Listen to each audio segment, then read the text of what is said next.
매일 오후 1시면 우리의 삶의 터전을 그대로 옮겨온 미랄 둘의 마을이 활기를 찾는다.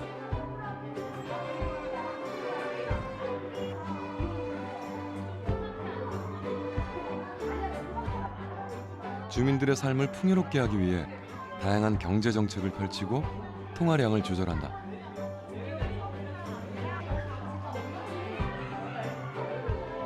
은행 창구 앞에는 돈을 입출금하기 위해 주민들이 줄을 서서 기다리고 있다.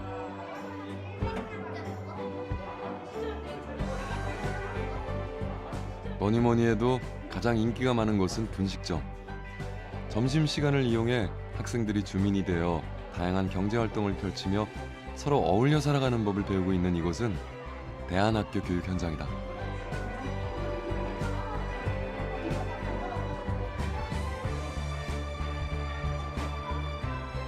1층하고 2층 지금 겹쳤으니까 애들 다 들여보내고.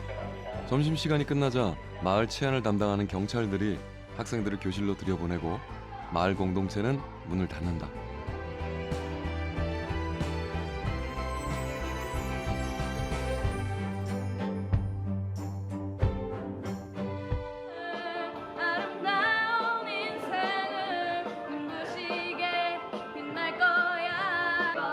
가수가 꿈인 고등학교 2학년 서연이 학교 축제 때 뮤지컬을 공연하기 위해 친구들과 한창 연습 중이다.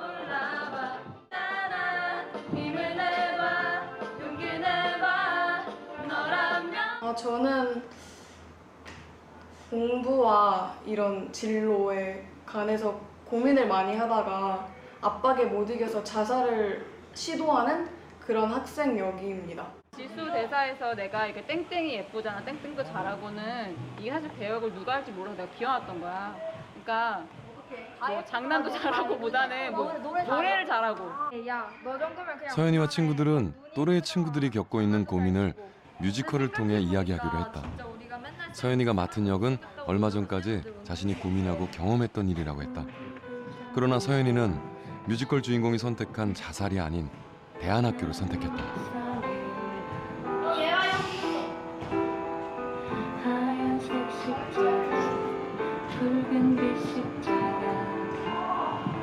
저는 고등학교 초반까지 일반 학교에 다니다가 이곳으로 오게 된 건데요. 고등학교 때 약간 주위에서 압박은 없었는데 제가 혼자서 이것저것 막 생각하다가 보니까 진로 쪽 꿈에 관해서 너무 생각이 막히는 거예요. 그래서 약간 비전을 찾고 싶어서. 막막한 진로, 교과서와 참고서 안에서 맴맴돌던 서연이의 고등학교 생활은 대안학교에 와서 180도 달라졌다. 여태껏 알지 못했던 세상에 눈을 뜨게 됐다고 했다. 해골이 있는 거야. 그 해골이 누구 해골이냐면 아프리카 아이들. 그게 뭘 의미하는 걸까? 진짜 이게 환경 보호를 위해서 실천한 일이잖아요. 근데 진짜 저 같았으면은 1년은커녕 단 하루 정도밖에 못할 것 같은데 1년씩이나 의지를 가지고 한 게 정말 대단한 것 같고.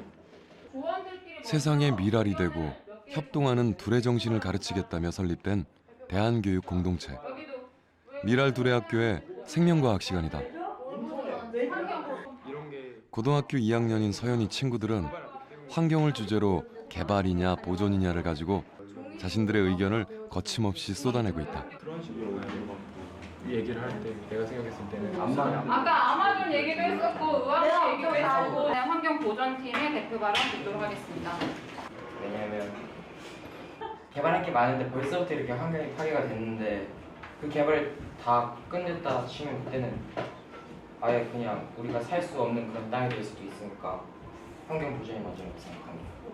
일할 공간이 없어서 일자리 창출을 해야 된다고 국가 경제력이 더 살아나고 그러면 우리나라가 세계에서 영향력이 더 높아지는 거고 그렇기 위해서 개발을 해야 된다고 생각합니다. 입시 경쟁에서 한 걸음 물러나 자신의 꿈을 찾아가며 더불어 살아가는 법을 배워가는 서연이. 이것이 서연이가 선택한 대안교육이다. 그걸 표현.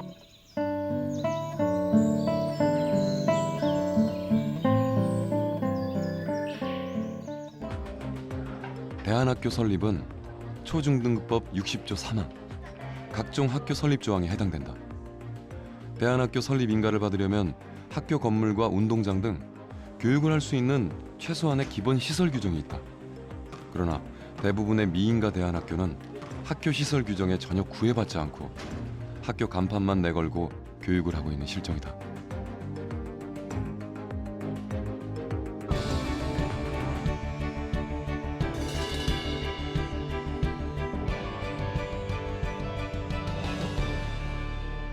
대한학교가 좋은 면도 있지만 부정적인 면도 사실은 있거든요. 그게 어떤 부분이냐면 주로 이렇게 우리 교육비가 지출이 굉장히 많이 된다는 거. 그 실상을 들여다보면 실은 모든 거를 자체 부담하는 구조거든요. 학부모들이 다 선생님의 급여랄지 아이들 수업에 그 충당되는 모든 비용, 또 경우에 따라서는 학교 건물 비용, 이 모든 것을 같이 분담해서 하다 보니까 이게 비용이 안 올라갈 수가 없단 말이에요. 그러니까 이제 학비가 올라가는 거거든요. 척박한 환경에서 싹이 피어나고 무한한 가능성을 열어가고 있는 우리나라의 대한교육. 그 싹이 꽃을 피우고 풍성한 열매를 맺기 위해 대한교육을 위한 새로운 토양이 마련되어야 할 것이다. 자신이 원하는 교육을 선택할 수 있도록 어떤 교육 현장에서도 교육의 기본권이 주어져야 할 것이다. 또 대한교육 현장에서도 근본적인 재검토를 통해 대한교육의 본래 취지를 찾아 질적 성장으로 가는 길을 찾아야 우리 자녀와 학부모들이 안심하고 대한교육을 선택할 수 있을 것이다.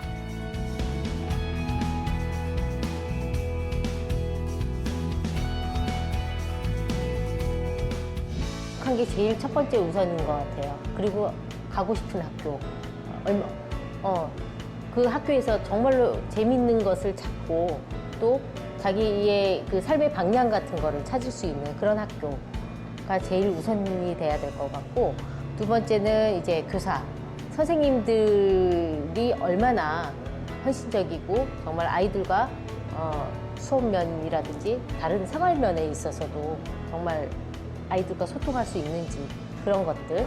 그다음에는 교육비를 무시할 수는 없을 것 같아요. 세 번째는 교육비가 내 수준에 맞아야지 너무 지나치게 수준이 안 맞다거나 이런 거는 어려울 것 같아요. 믿음, 학교에 대한 믿음, 교사에 대한 믿음, 그러니까 그거가 두텁게 쌓여있는 학교인가. 혼자만 행복한 거는 사실 좀 이기적인 것 같고, 사실 공교육도 마찬가지지만 대안학교에서도 아이가 졸업을 하고 나면 어떤 그 사회성에 대한 부분들, 조금 더 따뜻한 아이로 자랐으면 좋겠다는 마음에서 지식적인 게 아니라 실제로 삶을 통해서 서로 관계를 맺고